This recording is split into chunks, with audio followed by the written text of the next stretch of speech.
Hey, it's DFS and bets. It is week 18. It's Holden. It's Keg. It's Mangone.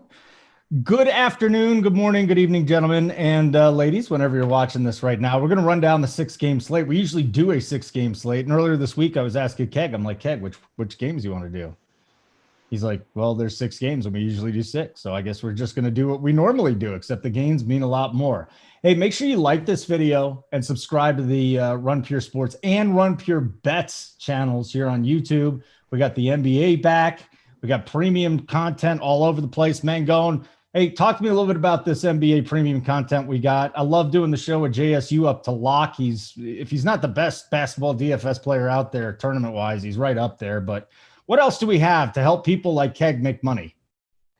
Yeah, we have tons of awesome stuff here over at Run Pure Sports. You got to check it out. And man, JSU definitely been crushing it. I was fighting with him last night on the leaderboards. We were going back and forth. I can't remember who got on top. I think he ended up closing it out, but I mean, it's JSU. He always does. So NBA has been awesome. Great start to the season. One thing that we have added to the piece of content, which I actually do, me and Hoop take care of it, is the cash chart. So we basically give you the list of guys that we're considering in our cash teams, right?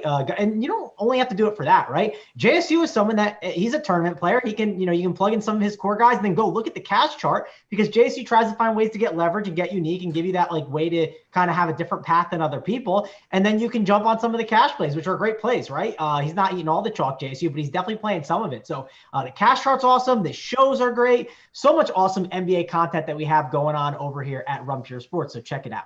Yep, love it.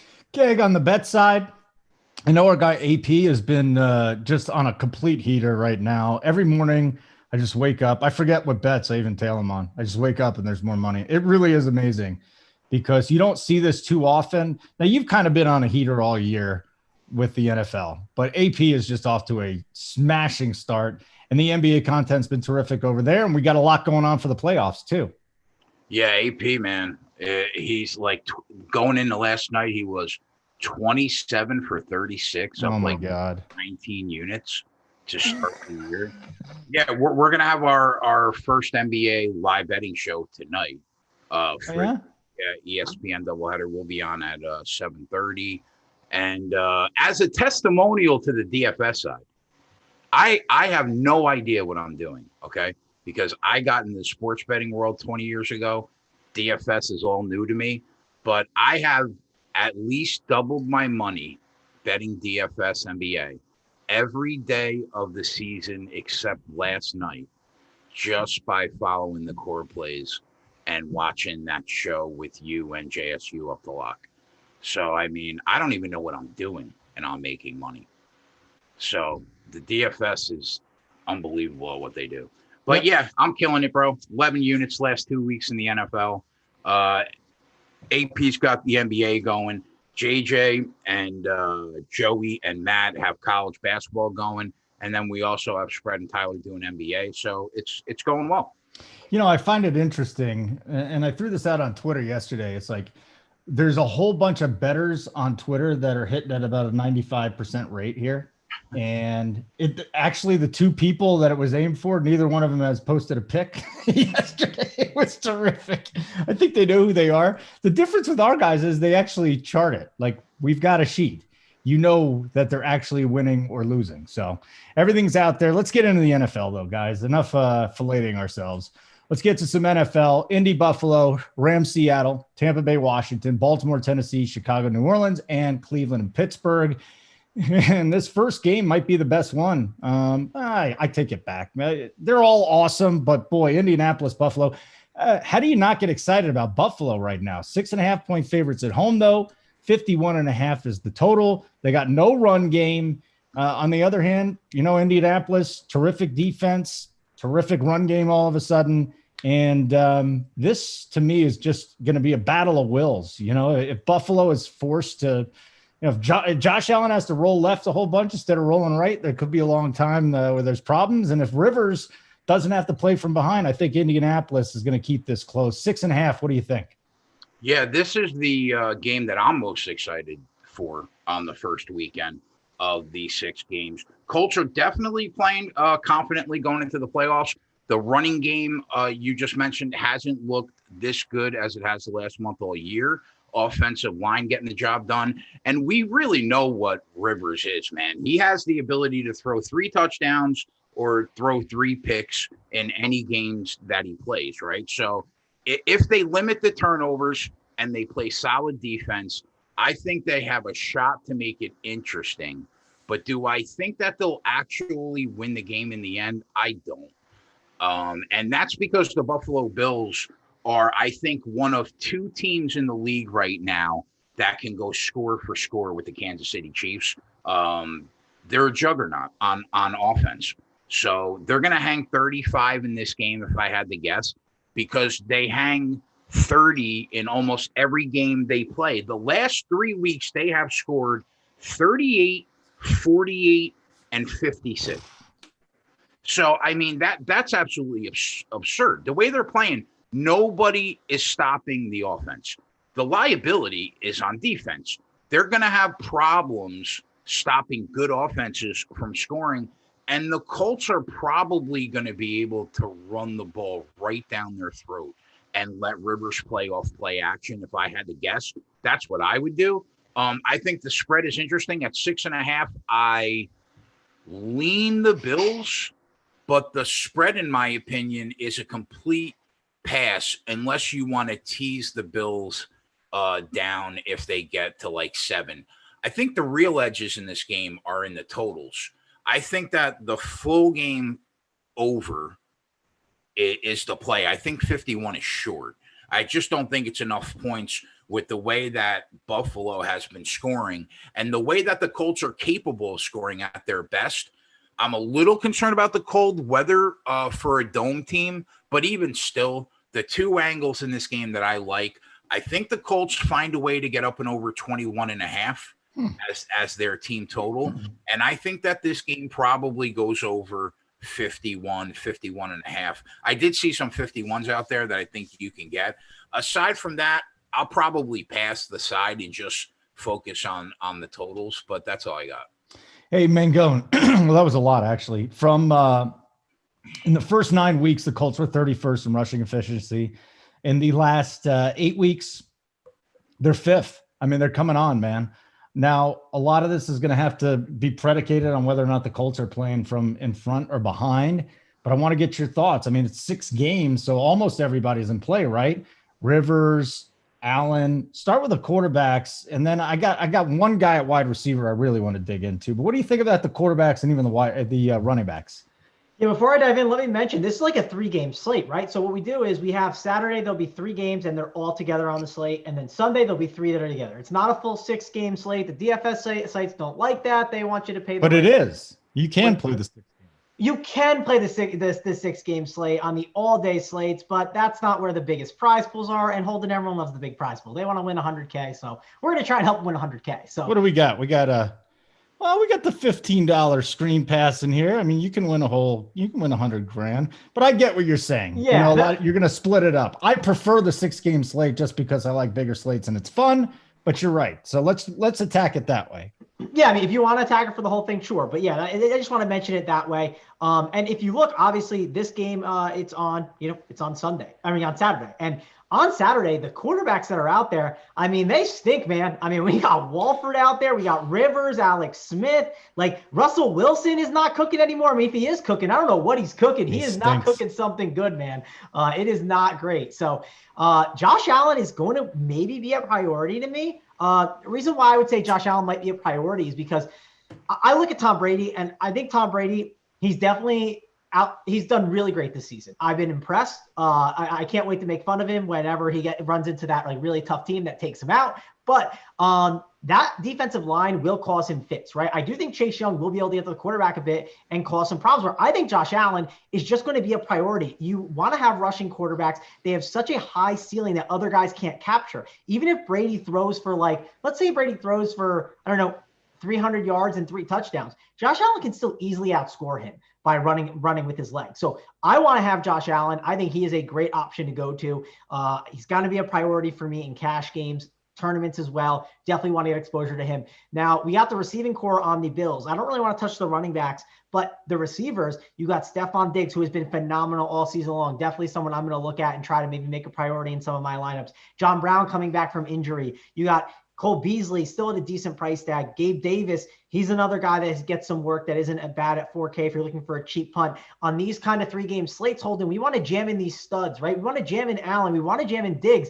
And I know, obviously, you're looking at correlation, but Gabe Davis could make sense as another guy to throw in there. And because he's cheap, because he's at that 4K range, you need those cheap receivers. Another guy we'll talk about later is like a Van Jefferson or a Reynolds. But these cheap receivers make sense because it's only a 3-game slate. You need to jam the studs in. We were talking about NBA before. If you're playing an NBA slate, right, and LeBron James is on the slate, you want to play LeBron on a 3-game slate because he just gets you so many raw points that you can't always get. So that's why start getting in some of these studs and doing a stars and scrubs approach makes a ton of sense. So that's kind of the Bills side of the ball. I'm not touching their tight ends. I can talk about the Colts a little bit. There's not a ton to talk about, though. I mean, I'm not playing Phillip Rivers too much. I don't think he's really that in play. You can make a case for T.Y. Hilton. Will he be shadowed by Tre'Davious White? More than likely. Is that a reason to maybe get away from T.Y.? Maybe. I'm not saying you have to not play him, but it's obviously not one of the easier matchups on the board. He does have a ceiling. He has some upside. It's not in a dome, though, right? That's where he's been the best. Buffalo might not be the best track for him. I think if I'm playing the Colts, I think it's really just Jonathan Taylor. And if I am playing Jonathan Taylor, I want to play Josh Allen and Stephon Diggs, right? Because my thought process is if Jonathan Taylor has a big game, then, well, it's going to be a game where the Bills are probably either in a competitive game or it's close. So I want to have Josh Allen and his pass catchers there. So for me in cash games, I think getting exposure to the Bills side of the ball makes a lot of sense. In tournaments, I'm going to fade the Colts. If I play any Colts, it's with Jonathan Taylor and then the Bills passing game. So here's the deal. This is the question I need to ask you. Let's just say they bracket Diggs, right? And they try to completely take him out of the game. To me, it doesn't matter. I mean, he tore up Pittsburgh. He tore up, he's just torn up so many teams now. He's getting double-digit points every single game. But let's just say that you're running a line out there without Diggs. You're trying to get different. Beasley might not be playing. So who's the guy we're gonna go with if it's not Diggs? Or who's the number 2 option? Is it Gabe Davis? If Beasley plays, is it Beasley? Could you see some Dawson Knox? Who's the other guy in the passing game? So is Beasley actually not going to play? Because I saw he was out last week, and I thought it was just kind of they were resting him. We don't know yet. We don't know what his status is for this week. So let's say that Cole Beasley is out, right? If he is, I think Gabe Davis slides into Cole Beasley's role. And the reason why is John Brown, he's really good at doing that, deep threat role, just run right down the field, basically extend the field. Gabe Davis, the one thing, I mean, Stephon Diggs said this in week 2. I've said this on a couple shows. He basically said, like, Gabe Davis knew the whole playbook and knew all the positions, right? Even though he's a young player, he knows how to play every role on the field. So I could see him sliding into Cole Beasley's role. That would make more sense rather than Stephon Diggs, rather than having Gabe Davis go into John Brown's role. I think you keep John Brown in his role, especially just coming back from injury. And I think you plug Gabe Davis into Cole Beasley's role. And again, if Cole Beasley's out, you're going to have a lot of value in John Brown and Gabe Davis. So I'm going to look at them. And listen, I wouldn't sleep on McKenzie after last week. I mean, he had a great game. And if Beasley's out, they could definitely mix in McKenzie more. And they love to do some gadget plays for him at the end zone. This is the playoffs. This is where you see teams kind of unload their playbook a bit more. This is when you see some really great football being played. And this is one of the better games of the day. So I'm excited to watch this one. I do think those cheap wide receivers are going to provide us some value possibly on this slate, especially if Beasley is out. And this actually just popped up this morning. McDermott says he needs to meet with trainers to see where Beasley, Diggs, and McKenzie are health-wise. I mean, I'm just telling you right now, Diggs is playing. This oblique thing is not a big deal. The Pro Football Doc, who was the Chargers team doctor for like a dozen years, the guy that I talk with a lot about the injuries, and he's like, he's playing. And the guy's right like 99% of the time. He's kind of like the JSU of Pro Football Doc. So hold on, I did want to mention one last thing. You talked about Diggs maybe getting bracketed. You know what? We have a quarterback here in Josh Allen. He kind of doesn't care, right? Like he force feeds his guys, right? Like there's quarterbacks that like they like to look and they make the right read, right? Like Tom Brady, he makes the right read. He's not going to force feed someone. So yeah, it's one of those situations where Josh Allen will force feed Diggs. Like it's okay. The targets are going to be there. They're going to scheme him open. So I have no concerns about him. All right, Keg, let's get back to you here, buddy. Let's get to game number 2. Rams in Seattle. I have no interest in this game except for it's a playoff game. So of course I'm going to watch it. But check out the numbers on the Seattle offense here. Before we get to that, The spread is now, I mean, I'm seeing it at 4 a couple of places. Seattle -4, Seattle -3.5. Total's pretty low at 42.5. But Keg, Seattle offense, first 8 games, 34 points per game. Last 8 games, 22.6. The cooking experiment with Russ did not work out. I don't know what has happened to this point, though. I don't. Why has he not gotten back? I don't understand what's changed, to be honest. To start with the Rams, though, they're in a really tough spot. I mean, is Goff a good quarterback? No. But, I mean, he's better than Wolford, right? Is he? We know that for sure. I know I'm a homer of him. That's his boy, by the way. Keg. Mangone's boy is Wolford. All I'm saying is I want to see Wolford go to a Super Bowl first. And then I'll say that he's not better than Goff. Well, now, let me just say this, Keg, real quick. He didn't lead a touchdown drive last week. There was a lot of field goals. He didn't lead a touchdown drive. The thing I liked about it was he was actually mobile. But It's not like they're scoring touchdowns. This has got to be like the Rams' #1 defense has to probably score this week or put them in a position where they're going to score to have any chance of winning. Yeah, and I don't really know exactly what you can expect from Wolford. Now, like you just said, he seems like a dual threat. He seems like he's going to be running this weekend. I think that you can probably target his rushing prop over because there will probably be times that he'll need to use his feet to advance drives. And I think the game's going to come down to whether or not the best defense on the field can keep this Rams team in the game. Exactly what you just said. And it's pretty cut and dry. Like that really is what the Rams need to do. If that defense doesn't score, or if Wolford isn't running for his life downfield, I don't know how they score enough to beat Seattle. And you know what? Like you just said, the Seahawks are still not playing great football. Like I said last week, though, credit to Pete Carroll for getting this defense back and playing much better than the first half of the year. But now, it's time for the public to see Russell Wilson cook again, like he did the first half of the year. I think that the great ones rise to the occasion when they need to in the playoffs. And I do believe that Russ is one of the great ones. I think that they have an inspired effort on offense and they show up. I do. And if that happens, this number is way short. The spread right now is 4. And if the Hawks can get a complete team effort, they beat this team by margin. At worst, as bad as they did 2 weeks ago when Goff was in the game, and possibly even worse than that. Now, I've even seen some 3.5s out there, and if you can get 3.5 or 4, I think that's a play on for me. I'll lay the 4 with the Hawks and expect them to have a complete team effort. As far as the total, the number seems right, man. I don't really see an edge either way, in my opinion. So it's a pass for me. But the one other play that I would bet in this game, aside from laying the 4, the short number with Seattle, is I would take Wolford's rushing prop over. If he plays. Yeah, if he plays. Last week it was like 29, I think. And my guess is it's probably somewhere around there again. If he plays, I think it's good. Now, there's no way that Goff can play, is there? Yeah, there absolutely is. With the broken finger, I thought they said it's still up in the air. Here's the problem with that, and I'll talk to Mangone about this too. It's a game time decision. McVay said it's going to be a game time decision, so it's going to be a fucking headache all week. Pardon my French. Yeah. That just popped out of my mouth, but yeah, that's going to be a headache. I'm telling you right now. Yeah, that's a problem. I guess I would probably still lay the 4 because I'm not a big fan of Goff when he's healthy. I mean, throwing the football with 4 fingers, I'll take my chance. Okay. I like the breakdown. Mangone, here's the deal. What are we doing with DK Metcalf? I mean, I get on DK. Lockett's more. He's 6'9", Metcalf 6'7". Lockett has 3 or 4 blow-up games a year. I'm not worried about him. But we got Jalen Ramsey out there. He's done a good job against Metcalf. We got Aaron Donald to pressure Russell Wilson a little bit. I think personally, and I want to get your take on this, I think Russell is going to be maybe the third most popular quarterback on here because of the price. So what are you doing with Russell and Metcalf?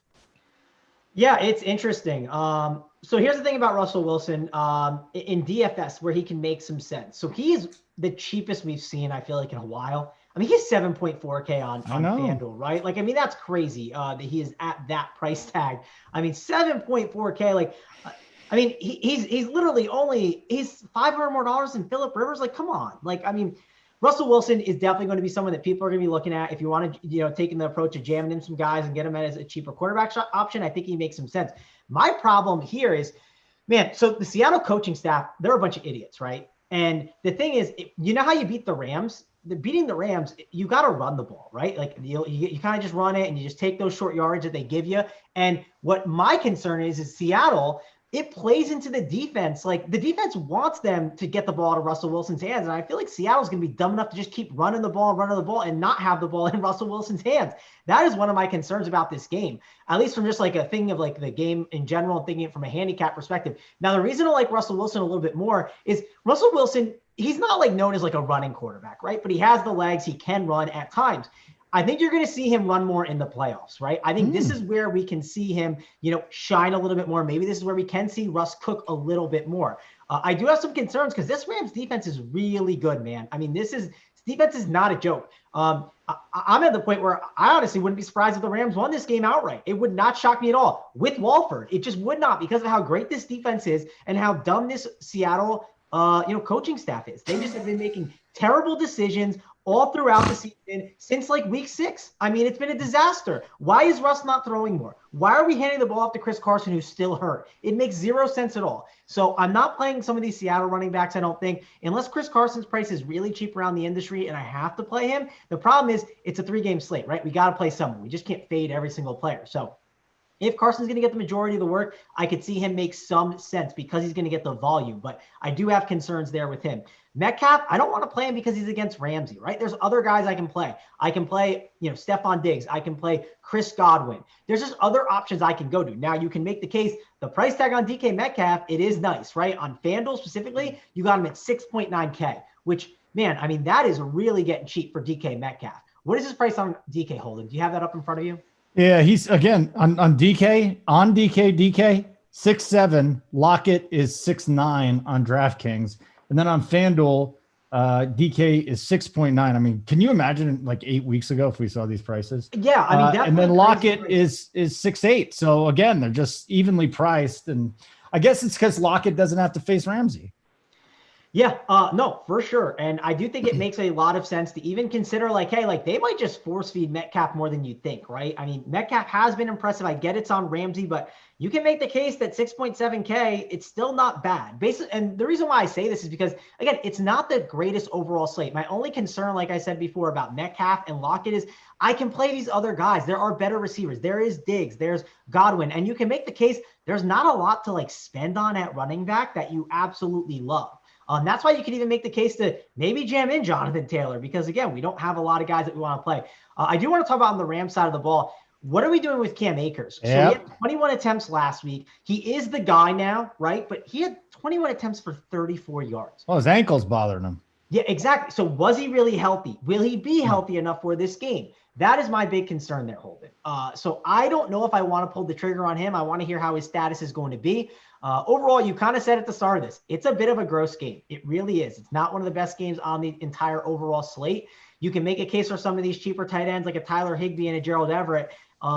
Cooper Kupp, if he's going to be back and healthy, sure, he can maybe make some sense. But this is the game I'd probably be the least underweight on of all the games that we have on the Saturday. Well, listen, I don't know what to believe from this, but Cam Akers 2 days ago came out and said he feels 100%. So, yeah, I mean, that could be monster. I will have shares of Akers. We've got Cooper Kupp returning too, and we didn't have that last week. So Van Jefferson got like 8 or 9 targets. And then the last guy is Chris Carson. Like nothing on Carson.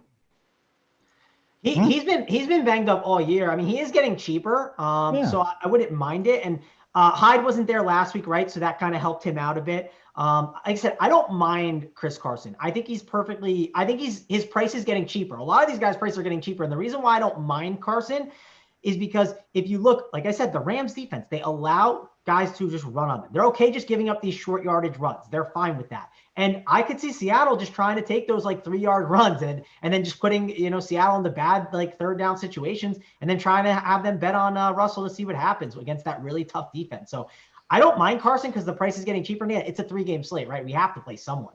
And we have to see what Akers' status is going to be. And one last thing I'm going to mention, don't be afraid to do this approach. Okay, so I did this on the last slate. I wanted to jam in a lot of guys, right? I wanted to jam in Jonathan Taylor, Derrick Henry, Devontae Adams, Justin Jefferson. And there was only one way to do it on FanDuel. It was playing John Wolford because his price is 4.9K. He's a running quarterback. I said this slate isn't the greatest. Let's say that Josh Allen doesn't have a ceiling game, okay? If he does not have a ceiling game, what you could do is you could play maybe the run game, play like a Devin Singletary or a Zach Moss. If they do well, he didn't hit his ceiling, and most guys won't have a really good game. And you can play Wolford because of his legs if he's in there, and that'll be enough to get you all these studs. You can jam in, you can jam in Stephon Diggs, you can jam in Antonio Brown, Chris Godwin, Terry McLaurin. All the studs you want to jam in, you can get into your lineups. That's the one thing to like about a running quarterback. The gap between the highest scoring quarterback and the cheapest quarterback when they're a running quarterback, they can close that gap enough where you can jam in all these studs and give yourself a really unique build. I cashed in some tournaments with that approach. I think it's a really good approach, again, to take if Wolford's in. I really like it if you want to get in all these studs. If you want to jam in Metcalf, you want to jam in Diggs, and all these different stars, that's the way to do it. It's going with cheap with the quarterback, and it's going to give you unique lineup construction that's different than other people. Hey, Keg, wake up, buddy. I just had a nice conversation with Mangone on the DFS side. I'm here, bro. We're coming back, bro. Well, it's been a little while. I just want to say the amount of words that Travis could fit into 1 minute, it's astounding. Hey, we're from Jersey, Jay. We got things to do, people to go, places to see, man. I respect it. I respect it. Yeah, I was born in New York, and New Yorkers are always pissed off because Jersey's the end of the light at the end of the tunnel. So we got Saturday night. I really like Washington here, Keg. Talk me off the ledge. It went from 8 to 8.5. Tampa Bay 8.5 point favorites. Total here is 45. I think the total's pretty interesting too. But let me just tell you why I like Washington to cover. I'm not saying they could win outright, but to cover. All right. Very few quarterbacks are good against the blitz. Okay. They're not good under pressure, but we've seen Tom Brady really suck under pressure, like have horrible, abysmal games. And both of these defenses put tons of pressure on the quarterback. They love going after the quarterback. Chase Young and this Washington defense. I mean, to me, they're a top 5 unit. If they had an offense, we'd even be talking about them more. I think Brady struggles this week. They're going to have to find different ways to get the points up there. Again, I think this is a close game. Get your thoughts on the side. And the biggest thing for me, the reason why I like Washington to cover, not straight up, is because I don't think Brady has a great game this week. Yeah, I mean, roster-wise, I think the Bucs are a considerably better team than Washington, right? And you couldn't even rationally debate that when you look at both rosters. Now Evans is done, right? He's gone, right? No, it's not as bad. He went through the walkthrough yesterday, so he's not done. Steve. I figured he'd be done after watching that. I know, I know you would, but what they said was what it looked like at the time was like a hyper extension. So he's not done. I read where he went through the walkthrough on what's today, Tuesday, so Monday. Wow. So it's still up there. Even if he's a decoy, that's huge. Right. But I'm not. Don't go into this thinking Mike Evans is out because. But you know what? If he's out, they still have more than enough offensive game breakers to fill the hole and not miss a beat. Right. We know that. I do think that they deserve to be an 8.5 point favorite in the game based on everything that we've seen from both teams. I wouldn't lay the 8.5 though. I think if you were gonna use Tampa Bay this week, you do what Tony does and you put them in a Wong teaser, get them down to 2.5, and throw them in with somebody else. If I was gonna have to bet the full game spread, I think I would lean with you, and specifically for that reason. Even when we saw Tom Brady at his best, he could not handle people around his feet. Right? Like he couldn't handle the blitz all that well.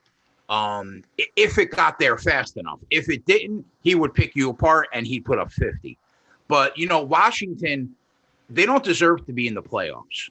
Right. But the analytics say that this is the third best defense in football. The problem is they are the dead last worst offense in football.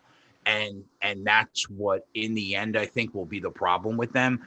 I don't think we see Tampa Bay score as many points as we have the last few weeks. But, people are sleeping on Tampa. Tampa still has, like, the fifth best defense right now, I think, in football. Mm-hmm. Yeah, fifth.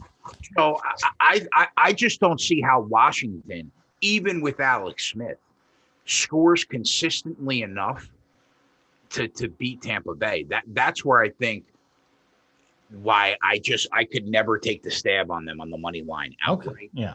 But I would say lean plus 8.5. As far as the total, I like the under. You got two of the best defenses, one really solid offense, possibly missing their best weapon, and the other an absolute shit show, abysmal offense. So yeah, lean under, and then I guess lean plus the points, unless you can get Tampa Bay in the teaser. Okay, Mango, let's get into this here. This my sense before you even talk is you like some of the Tampa Bay side. I don't really see. I guess McLaurin, Cam Sims, really deep sleeper. Maybe McKissick if they're down. Maybe even the Washington defense. Start with Washington. What are you doing there?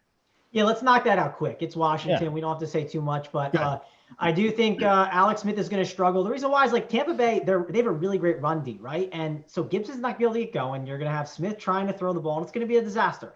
The reason I like McKissick a little bit is if you want to go that stars and scrubs approach, right? The thing I don't mind with McKissick, I'm not expecting him to get a touchdown, right? But he's a PPR beast, right? And on DraftKings, points per receptions, that gets you 1 fantasy point. If he gets 8 catches, which isn't crazy to think while they're losing all game, all these dump balls by Alex Smith, if he gets 8 catches for, I don't know, let's say 50 yards, okay? No touchdown there. That's still pretty good, man. That's still 13 fantasy points. Like, I'll take that at 4.8K because it helps me get all the studs into my lineup, right? So I think that's obviously something to look at. McLaurin doesn't have a bad price tag, but man, I don't love him as much with Alex Smith in there. I don't think you need to go that route, but he obviously has an upside. I get it.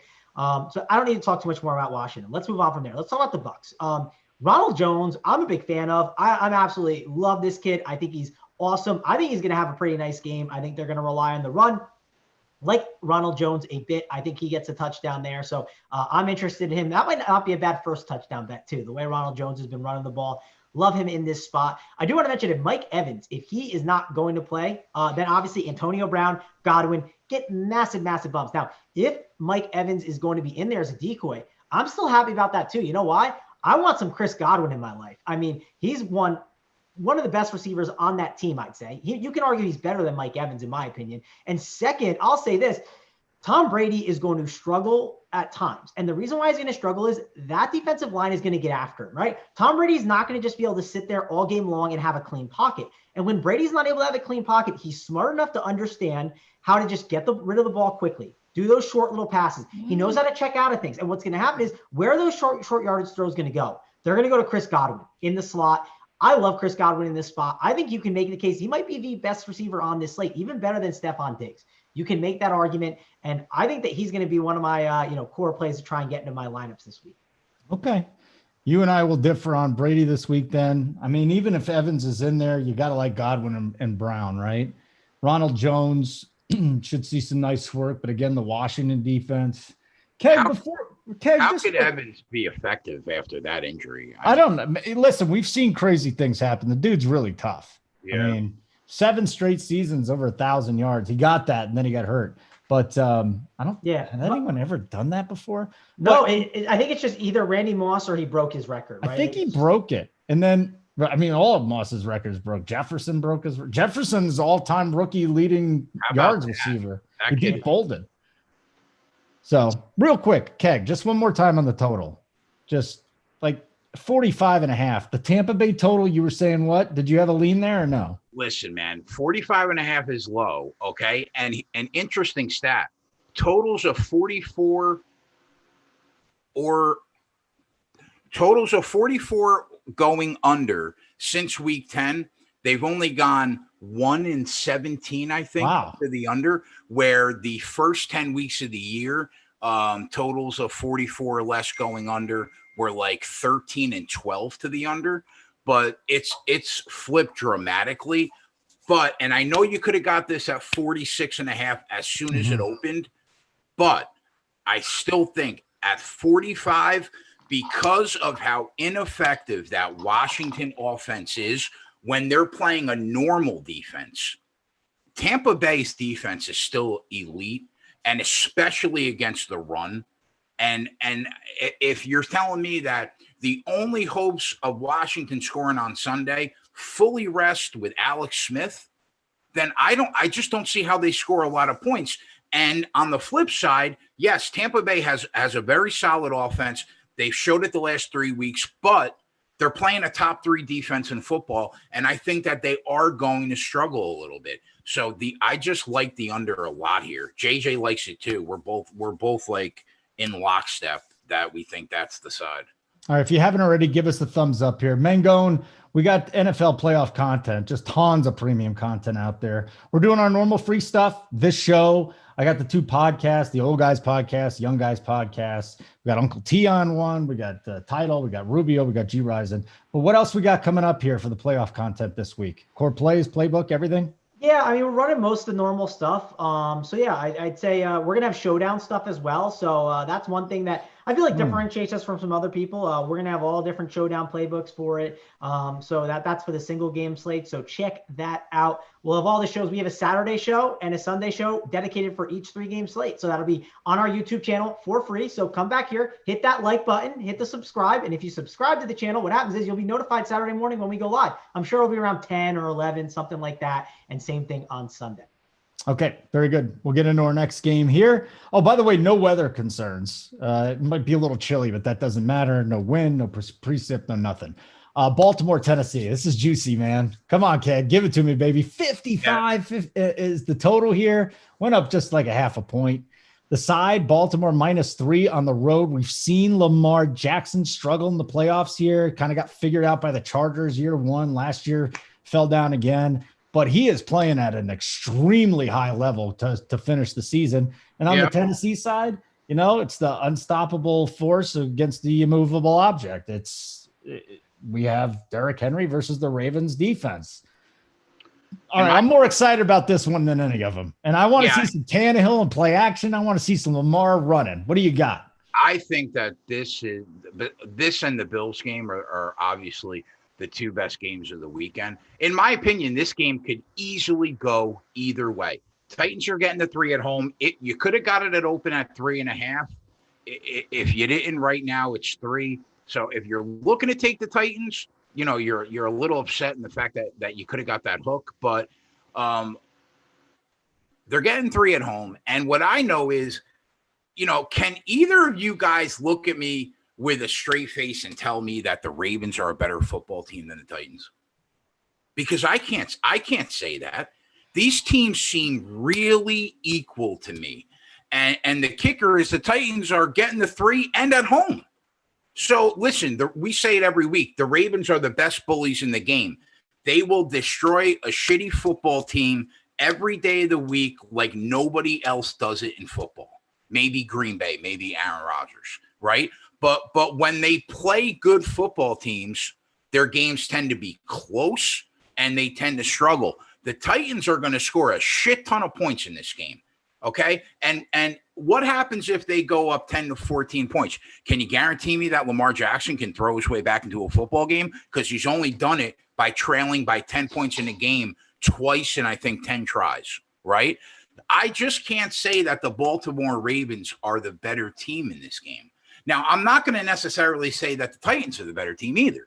But if I think that the teams are pretty much equal and you can get the team at home getting the field goal, I just don't see how the Titans aren't the play here, right? Now, the equalizer is the Titans defense is really, really bad. We say it every week, especially on 3rd down.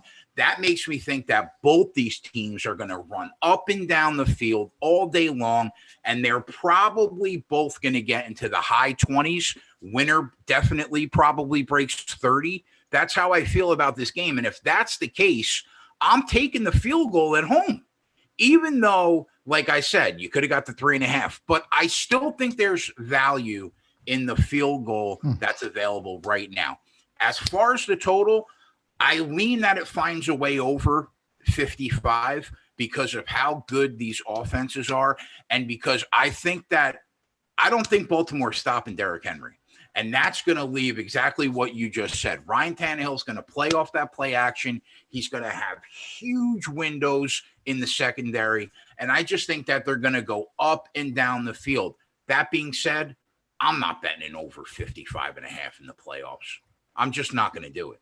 But if you need a lean, I lean that it goes over. But give me the field goal at home.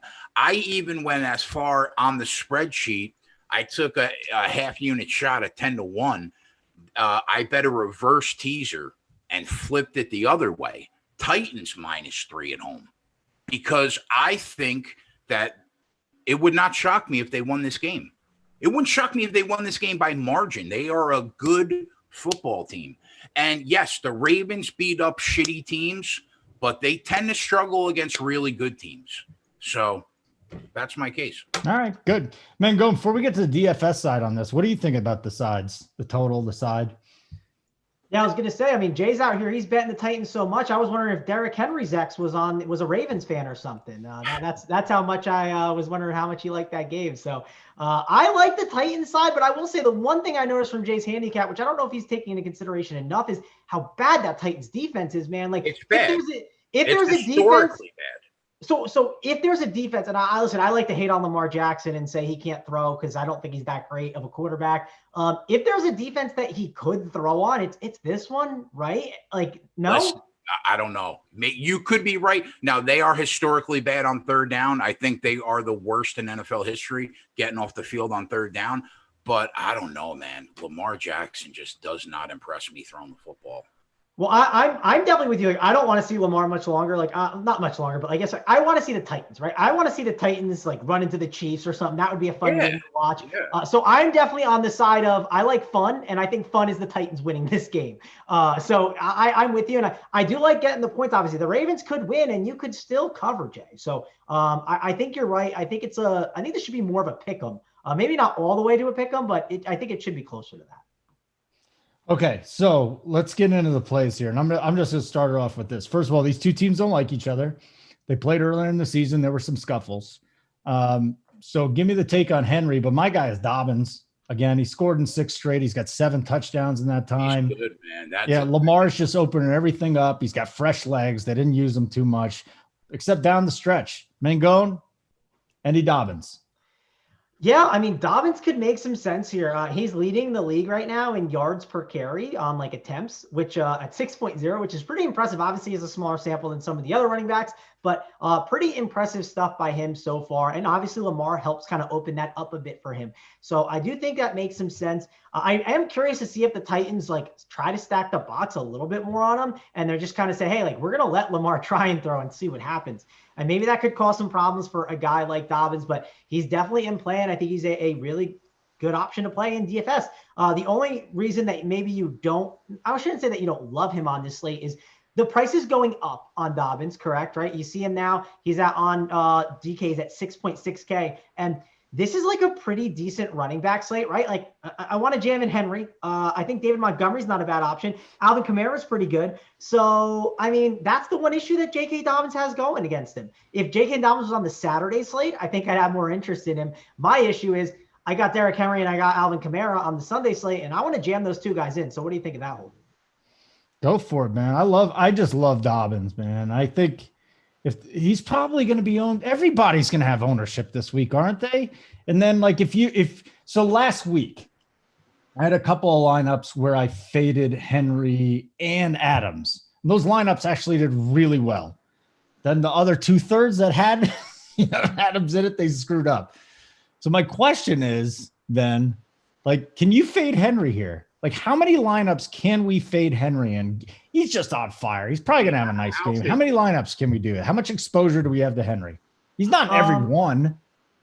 I mean, it's tough not to. So I guess the question is like, what do you want to spend on Holden? Like you have to have things that you actually want to spend your money on. It's like, okay. I don't know. I kind of want to spend my money on Henry. I want to spend it on Kamara and just jam those two in. I guess you could only play one, like maybe play one of Kamara and then go more of like a middling build. Like you go a Michael Thomas, Allen Robinson, Deontay Johnson, AJ Brown, right? I mean, that's how you can do it. I think that's one of the approaches is maybe just going more of a middling build. We kind of saw that last week in week 17. Did a lineup review show. We talked about it a bit, but you didn't need Devontae Adams. Like you didn't need some of these studs. I mean, you needed like Jonathan Taylor and other guys, but the reason you didn't need a stars and scrubs approach is because the scrubs didn't get there either. That was the other thing. A lot of the scrubs didn't get there. Sure, Isaiah McKenzie did, but he was 0.6% owned. No one had him. So it was hard to obviously have a combination with Isaiah McKenzie. But that, I think, is the approach of maybe how you can fade a Derrick Henry. It's by building more of a middling build. And if you are going to make that build and fade Derrick Henry, you want to leverage with A.J. Brown. Like you want to leverage with Corey Davis. That's the way to do it. I think if you're fading Derrick Henry, you want to play that Titans passing game. It's a 55 total. It's the highest total by over a touchdown. If you're going to fade Derrick Henry in your tournaments, make sure to load up on Tannehill, A.J. Brown, Corey Davis, and that Titans pass game. I want to know, Kush, but I want to know who you think wins this game. And before you say it, I normally don't weigh heavily into earlier matchups in the year. Mm-hmm. But let's not forget that a month ago, basically a month and a half ago, the Titans went into Baltimore and beat them by a touchdown. And they hate each other. These two teams, seriously, I think it's getting overlooked. These two teams hate each other. Yeah. Like, it was nasty. It was a nasty game. Who are you taking the field goal, or are you laying the field goal in this game? Oh, if you're giving me a home playoff team as good as the Titans, if you're giving me 3 points, then that's the way I'm going. I'm not saying I'm even betting it. I'm saying that I got a heavy lean though. How am I not? Like the Titans are so disrespected. They have a really good head coach. They have a great running game. They have possibly the best quarterback in the National Football League off play action. Did you see that 51 air yard pass to AJ Brown last week? And you know what I think? I think that there are going to be a ton of bettors, you would think, in the marketplace that watch them get embarrassed in the snow against Green Bay on a nationally televised game the week before last. And they might come in heavy on the Ravens. I don't know. I thought that line was wrong at 3.5. I figured that it would set on 3, which is where it's at.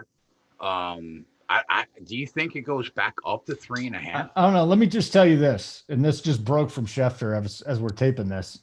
Today's Wednesday, right? Man, I am all screwed up on my days. A Titans trainer just tested positive. So, I mean, the building's open for now. Yeah. Who knows? Things are going to change. I mean, we already have the Browns debacle, but that's just what I'll say. Things are up in the air, but as long as they're not up in the – Mango, what about you? Like, which side do you have? Because Keg and I are both on Tennessee here. I think just because of the points. Tennessee's a really good football team.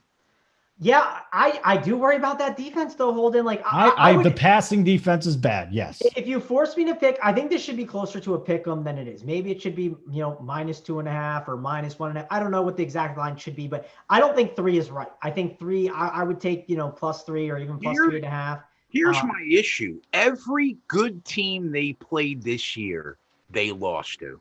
They lost to the Chiefs 34-20. Right? They lost to the Steelers 28-24. They lost to the Steelers again 19-14. They lost to the Titans 30-24. They have beaten the Giants, the Bengals, the Jaguars, the Cowboys, the Patriots, the Bengals again, the Browns twice, and Washington and the Texans. Those are the worst teams in football. Yeah, I mean, you're making great points for sure on it. And like I said, I worry about that defense on the Titans side a lot. But the one thing I'll say is I do think that Derrick Henry in the playoffs is a massive difference maker, right? The colder it gets, the harder it is to tackle. I totally am a firm believer in that. And like I said, I'm on the Titans side if I have to pick, and I don't even hate sprinkling the money line in if you want to get a little, get a little crazy. Wow, I can't believe the amount of bad teams they beat this year. Yeah, that being said, man, this Jackson is something else right now, and he's got a lot to prove after just pooping the bed in the last 2 years. But like Jay says, like he just runs on these like bad teams, and of course I get it. And we'll see. I mean, it's a bad defense. It's gonna be a fun one. Like this will be the fun game to watch for sure. I know it's at like the 1:00 spot. It's not like the Sunday night one, but I am excited to watch this game specifically. I will definitely be sitting down with a nice piece of pizza in my hand, a nice drink, and watching this game. Yep, he ran for 51 yards. Jackson did in the first game. Boy, I can't wait for this either. This is gonna be so much fun. So much fun. Okay, let's move on to our next game here, as we are at game number 5. Before we do that, let me just tell a couple people.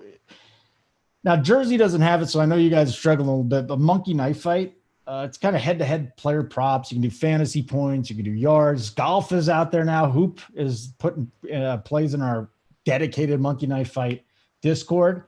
I recommend you try it out, monkeyknifefight.com. And if you do try it out, make sure you throw the code RUNPURE in on your first deposit, because you'll get up to $50 matching. So you put in $50, you'll have 100 in your account. You want to just play 10, you have 20 in your account. That's how it works. Also, we got a contest. We got a screenshot, Monkey Knife Fight screenshot. Take your win after you sign up and you tail hoop or you got your own thing. Take a screenshot, hashtag RPSMKF. Run Pure Sports Monkey Knife Fight. RPS MKF will pick 2 winners and you'll get some t-shirts. So good stuff there. All right, Keg, Chicago at New Orleans. I mean, if there is a game that I guess I am excited about this game, more from a DFS perspective, though. Chicago at New Orleans. We've got 9.5-point favorites at home with the Saints. You can find it at 10 points some places if you want to back the Bears. Total here is 47. I mean, Trubisky's got to face another good defense here. How the hell is this offense going to work unless it's David Montgomery all day? And I can't see that happening. Like, I know he's broke the 4th most tackles per rush in the NFL. This guy does not get enough love. He really has turned it on the second half of the season. But how else are they going to keep up with this team? They got to slow it down. I don't think they can. Yeah, man. The Bears got really lucky to backdoor themselves into the playoffs despite the beating that they took against Green Bay. I think I think we saw them come back down to earth a bit, and that's because prior to last weekend, did the offense look as good as it had all year, those 3 or 4 weeks before week 17? Yes, but you can make an argument that it was because of the defenses that they played and not the elite play of the Bears offense that I thought some people thought it was that Bears offense. It's not that hard to look good against Jacksonville, Minnesota, Detroit, and Houston. And that's why they probably didn't look as good against the Packers as many people thought they would. Now, we had the Packers on the sheet. We got it done. They drubbed them. How will the Bears look now against the second best defense in the league? Probably not that good. Right? I mean, the Saints, they're really good if they're fully healthy. They handled the business last week. They put a beating on the Panthers, like I think most people expected that they would, and they are dangerous. They're the second best defense in football, right? That should keep them in most games anyway. And when healthy, they have an offense that can go score with just about any other team in the league. Now, the big question mark is, do we know if Kamara and Michael Thomas will play this weekend? Thomas is going to be a game time, and Kamara's playing. Kamara's playing, right? Okay. And Thomas, I know, missed the last few weeks, but they were trying to get him back for. They're going to run him out there and see if he can play. I mean, there's no definitive word on Thomas yet. Okay. Now, if they are both back, it could be a long day for the Bears defense, and if that's the case. Oh, man, I just hate to lay 9.5 points in a playoff game. And there are 10 in some spots.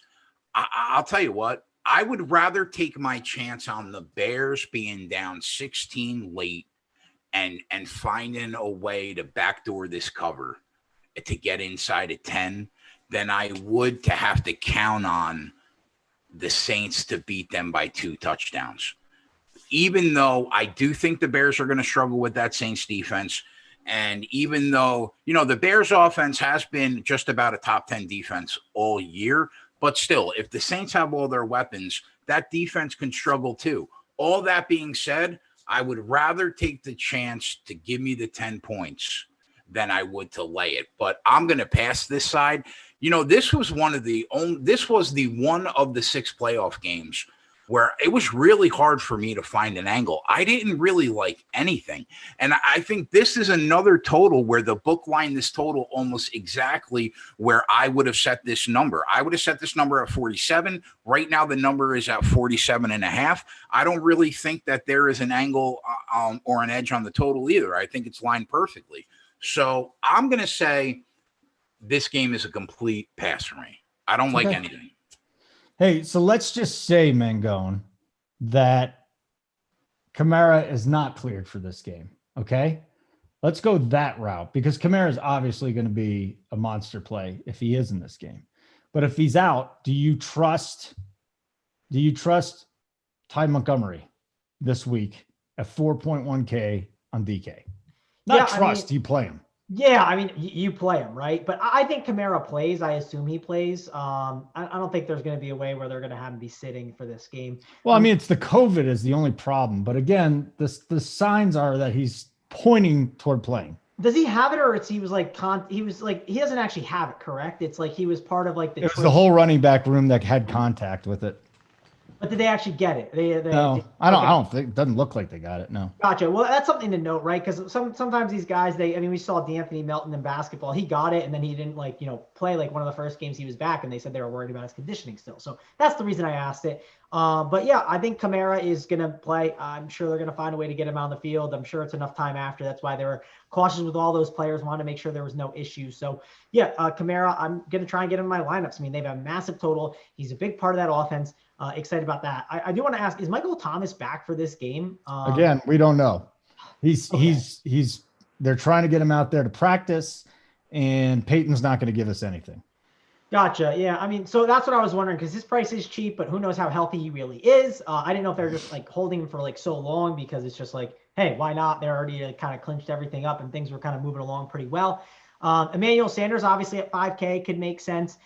He's definitely a good option to go to. I think some of these cheap receivers, they help make things work, right? If Michael Thomas is out, you're getting a number 2 receiver in Callaway or Humphrey. Like, you're getting them for dirt cheap. And I'm not saying these guys are like true number 2 receivers, but they're going to get volume. They're going to get work. And that's what helps you get Alvin Kamara and Derrick Henry onto your lineups on your Sunday team. So definitely take a look at that.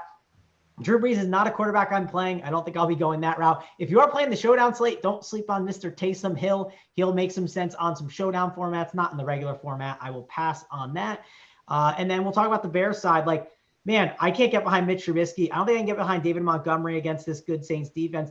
The only guy I think I'm really going to have any interest in is maybe Allen Robinson. And the reason why is Mitch Trubisky feeds Allen Robinson kind of when things get tough. He feeds him when he needs to, basically when he's trying to, when they're basically in crunch time. And a lot of the game, he's going to need to be relying on a guy like Allen Robinson to try and carry this team. So I think Allen Robinson has a decent ceiling in this spot. So yeah, I think that's overall my full breakdown of this game. I don't want to mess around with too many options. Maybe a Jared Cook at tight end, but that's about it. Yeah, Mooney's my other guy. It's the only other guy I'll throw in there. 13 targets last week, 7 the week before. He's only 3.9 on DraftKings. It just makes a lot of sense. He has a ceiling too. I mean, the ceiling last week was 20, and at 3.9 on DraftKings, I probably will have him in a lineup, maybe even more than one. If I'm making 8 lineups this weekend, I'll guarantee you I have him in one. So I just like him, Mangone, because it seems as though Trubisky feels pretty good throwing him the ball, especially if they're down. Yeah, I mean, listen, Trubisky, he obviously could make sense, and he's got a little rushing upside, right? That's the one thing to like about him too. No, I'm saying Mooney. Oh, you said Mooney. I thought you said Trubisky. My bad. No, Mooney definitely so I get what you're saying with Mooney. His price is still pretty cheap, I believe. I'm sure it's like dirt cheap and something that you want to consider because you want to get in these cheap price tags. I talked about it before. I want to get cheap receivers in there. 3.9K is a pretty good price. My one concern I'll say is I think this is a decent receiver slate. Like, Jarvis Landry is a guy I definitely want to be looking to get to. The one thing about the Steelers I want to say, and this has been something I've been on since like week 3 or week 4, they don't have a running game. And what happens with the Steelers on DraftKings, Deontay Johnson is just getting free points from the PPR. He's basically a running back, right? Because he's just getting these like little bubble screens. He's getting like these tosses for 2 yards because they're not able to run the ball. And he's just getting a point for every like rushing attempt that he's basically taking, right? Like you're not getting that without your other running back. So I think there's a lot of value in the PPR with some of these Steelers receivers where I want to at least be playing like Deontay Johnson on most of my teams. And I've already lost the receiver spot, right? And that's why Mooney might kind of get lost in the shuffle for me. All right, here we go. Last game, Cleveland at Pittsburgh. Cleveland is a 6-point dog in Pittsburgh. 47.5 is the total. Here's the problem I have with this, Keg. Yep. I can't back a team without a head coach. Stefanski's not going to be there, okay? They're going to run Todd Van Pelt out there as their offensive coordinator. Aaron Rodgers will back up. Now, this is not a Lions situation. The Lions they're all their coaches, and they just completely got wiped out. I'm very concerned about this. When you're trying to bet this game, how do you feel comfortable on the Cleveland side without a head coach? Tell me. Can we just take a moment to feel bad for the Browns fan base? I'm 18 years to get back into the playoff. Yeah. And the 19 takes your best offensive lineman, 3 other players, and a head coach in Stefanski, who is probably the biggest reason why they made the playoffs this year to begin with. Guy's a solid head coach. So it's a tough pill to swallow for Browns fans this week.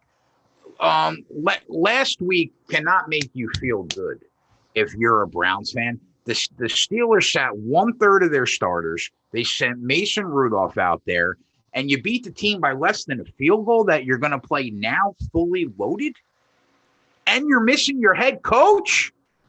Now, listen, I know that the Steelers have not looked good for about 5 or 6 weeks now, but I think that they probably win this game pretty comfortably. I do not think that the Steelers are long for the playoffs. I don't think that they're going to make a deep playoff run with how inconsistent that they have been the last month and a half. But I do think that they're going to do enough here against a team without a head coach, your best offensive lineman, and a few other players that are not going to play. It is, like you just said, it is hard to overstate how big of a loss it is for Cleveland to not have Stefanski there, man. That is huge. So it wouldn't shock me to see the Steelers win this game by a touchdown. So I think you can get them right now at -6. I think it's a play on the Steelers at 6. They should beat this team by a touchdown, considering the circumstances around this game. As far as the total, I lean over 47.5. I think 47.5 is a little light to me with how these two offenses are capable of exploding on their best days. If Pittsburgh's offense and Cleveland's offense do come to play, then this game should shoot way over 47. So I'm going to lean over 47.5 there. And, considering these circumstances, I'm not afraid to lay the 6 right now with Pittsburgh. I think the Batonio loss on the offensive line is going to hurt Cleveland. Don't they have a pass rusher too that's out? It's just a lot going on. It does suck for them. A lot going on, yeah, man. I mean, they do have Nick Chubb. It's a very tough matchup, Mangone. They got Nick Chubb. Nick Chubb to me is always in play, no matter who he's playing. I think, did you mention Landry over there? And then my guy from this game has got to be Deontay Johnson, man. Just fine. Maybe he doesn't bust a big play, but if you're getting 12, 13 targets in this game, Steelers have no run game. I don't know how it's magically going to poof. It's going to be amazing, but here's his totals when he doesn't leave early. The targets for Johnson, 10, 11, 16, 13, 12, 7. He dropped 2 passes, 13 and 14. And then last week he had Mason Rudolph. So, I mean, I love him. I actually don't mind Claypool here because they said a couple of weeks ago they were ramping him down, didn't want him to hit the wall. Where are you going? Yeah, I mean, Deontay is one of the best plays on the entire slate. Like, maybe on the entire, like full game slate. Like, he's just such a great option. I talk about the PPR. They just feed him. It's just free points. The floor is so good. The ceiling is so high. If he gets a touchdown, he is their best receiver, in my opinion. He is the guy, and I want to load up on him, and they're going to be in a great spot here against the Browns. It is unfortunate for the Browns. They really ran into some terrible luck, but It is what it is. Maybe they can overcome it. And I think there's a chance they could. I'm not saying they will, but Big Ben still has not looked amazing, right? There's a chance he's still an absolute disaster. So I am curious to see how that all shakes up, see if the Browns can still control it on the line. But losing offensive lineman is key. I always talk about how offensive line play is one of the most underrated things that people still don't talk about enough. No one can name who the offensive linemen are on all the teams and understand that they're so big. Like David Bakhtiari being out for the Packers is like a huge loss. Like it's absolutely brutal. So I'm upset about that. But overall, offensive line play is key, and that's going to hurt them a ton. Losing the pass rusher, like you said, it's a massive thing, and that's going to hurt Nick Chubb in the run game, right? Like we saw them against the Jets. Everyone was wondering, well, why can't Nick Chubb run the ball? Why was he so bad against them? Well, part of the problem was the offensive line play. I mean, they had guys that were out for that game because of the COVID. So that's obviously something to look at. I don't want to play too many Browns, maybe some Jarvis Landry because I'm expecting them to be trailing. He's got a decent price tag at 5.8K. I think that can make some sense. He's clearly the guy there. They've been targeting him a ton, so I don't mind him. And I don't really want to touch too many of these quarterbacks, I think, on this slate. I think I'd rather try and get up to like a Tannehill or Lamar Jackson instead in that 55 total. I just think I want to take pieces of like the receiving game from this side and maybe like the tight ends, like an Eric Ebron or an Austin Hooper, and then kind of move on. This is a game that isn't the most glamorous game. I'd rather go to the 47.5 total that's in the dome or the 55 total. All right, guys, we got through it. Just enjoy it. We got a Saturday. We got a Sunday. We got 3 games each day. Make sure you subscribe to our YouTube channel. Hit the like button. The NBA's back. We got our NFL content here. NFL's not done. You know, and it's all the way through the Super Bowl, too. Showdowns. Again, we got Big T. We got some of the best I think he's the best showdown player out there. Why would you not? Why would you? And really, we were out there in that party in Nashville last year. I mean, it turned out well. You talk to these guys. They know what they're doing. RunPureSports.com. Check it out. If you're already a subscriber, add the bet side for $20. And then Keg, this weekend, you're going to have live shows, I'm sure. What days? Both? Yeah, I'm trying to figure that out, but I will probably have the live betting show for 2 of the 3 games on Saturday and 2 of the 3 games on Sunday. Cool. And then tonight we'll be live on the Run Pure Bets YouTube channel at 7:30 to live betting some NBA. All right. Very good. You got it, buddy. Mango, nice work. Nice work, Keg. I'm Holden. Thanks to Simon for making us look good today. Enjoy the playoffs. Keep running pure.